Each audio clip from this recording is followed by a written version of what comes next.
America అధ్యక్షుడు Donald Trump చేసిన తాజా వ్యాఖ్యలు పాకిస్తాన్ రాజకీయ వర్గాల్లో కలకలం రేపాయి. అబ్రహం అకార్డ్స్ విస్తరణపై మాట్లాడిన ట్రంప్ తన సోషల్ మీడియా మెసేజ్ లో పాకిస్తాన్ ప్రధానమంత్రి షెహబాజ్ షరీఫ్ పేరును ప్రస్తావించలేదు. బదులుగా army chief general Asim Munir ను పేర్కొన్నారు. దీని వెనుక స్పష్టమైన వ్యూహాత్మక దౌత్యపరమైన కారణాలున్నాయి. జియో పాలిటిక్స్ లో అలాగే పాకిస్తాన్ ఇంటర్నల్ పవర్ స్ట్రక్చర్ లో ట్రంప్ వ్యాఖ్యలు అత్యంత ప్రాధాన్యత సంతరించుకున్నాయి. తన మెసేజ్ ద్వారా పాకిస్తాన్ లో అసలైన అధికారం ఎవరిదో స్పష్టంగా చెప్పారు. ప్రజాస్వామ్యబద్ధంగా ఎన్నికైన ప్రభుత్వం ఉన్నప్పటికీ విదేశాంగ రక్షణ విధానాలపై తుది నిర్ణయ అధికారం సైన్యానిదే అన్నది బహిరంగ రహస్యం. కాబట్టి ట్రంప్ వంటి ప్రాక్టికల్ లీడర్ నామమాత్రపు రాజకీయ నాయకుల కంటే క్షేత్ర స్థాయిలో నిర్ణయాలు తీసుకోగల అసిం మునీర్ వంటి శక్తివంతమైన సైనిక నాయకుడితో నేరుగా వ్యవహరించడానికి ప్రాధాన్యత ఇస్తారని ఈ పోస్ట్ నిరూపిస్తోంది. అమెరికా ఇరాన్ల మధ్య జరుగుతున్న సున్నితమైన చర్చలు, సరిహద్దు కాల్పుల విరమణ వ్యవహారాల్లో పాకిస్తాన్ మధ్యవర్తిగా వ్యవహరిస్తోంది. ఇరాన్ సైనిక యంత్రాంగం, నిఘా సంస్థలతో జనరల్ అసిం మునీర్ కు ఉన్న వ్యక్తిగత వ్యూహాత్మక సంబంధాలే దీనికి కారణం. ఈ సంప్రదింపులను విజయవంతం చేయడానికి ట్రంప్ మునీర్ ను నేరుగా లైన్ లోకి తెచ్చుకున్నారని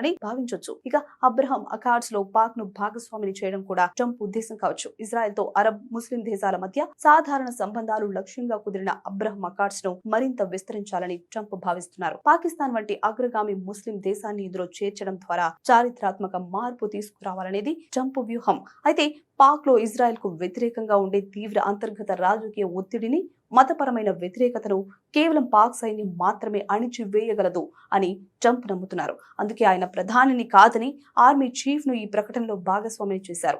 ఇక గతంలో ఎన్నడూ లేని విధంగా 2025 జూన్ లో డొనాల్డ్ ట్రంప్ అసిం మునీర్ ను వైట్ హౌస్ లో ప్రత్యేకంగా భోజనానికి ఆహ్వానించి చర్చలు జరిపినప్పుడే ఆయన ప్రధాని షెహబాజ్ షరీఫ్ కు అంత ప్రాధాన్యత ఇవ్వలేదని అర్థమైంది. పాకిస్తాన్ అంతర్గత రాజకీయాల్లో ప్రధానమంత్రి షెహబాజ్ షరీఫ్ నాయకత్వం బలహీనంగా ఉందనే సంకేతాలు అంతర్జాతీయంగా ఉన్నాయి. ట్రంప్ తీసుకున్న ఈ నిర్ణయం పాకిస్తాన్ ప్రజాస్వామ్య ప్రతిష్టతను అంతర్జాతీయ వేదికలపై కొంత తగ్గించినప్పటికీ వాషింగ్టన్, ఇస్లామాబాద్ మధ్య ఉన్న సైనిక వ్యూహాత్మక బంధాన్ని మరింత బలోపేతం చేస్తోందని విశ్లేషకులు భావిస్తున్నారు.